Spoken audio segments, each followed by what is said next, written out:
Dari kecil-kecilan kini menjadi usahawan yang hebat. Sejak tahun 2022, Pembangunan Usahawan Mawib telah menganjurkan lebih 50 program latihan dan seminar yang melibatkan 3,800 asnaf di sekitar wilayah persekutuan.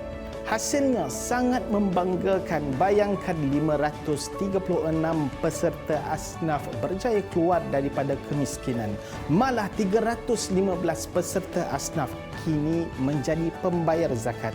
Program dibahagikan kepada beberapa peringkat. Di peringkat asas kursus ekonomi dan kursus asas keusahawanan.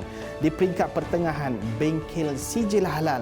Di peringkat lanjutan geran pembiayaan bangkit. Inilah bukti yang nyata dengan bimbingan dan peluang yang diberikan asnaf mampu berubah daripada penerima zakat kini bangkit menjadi usahawan yang berjaya, malah pembayar zakat.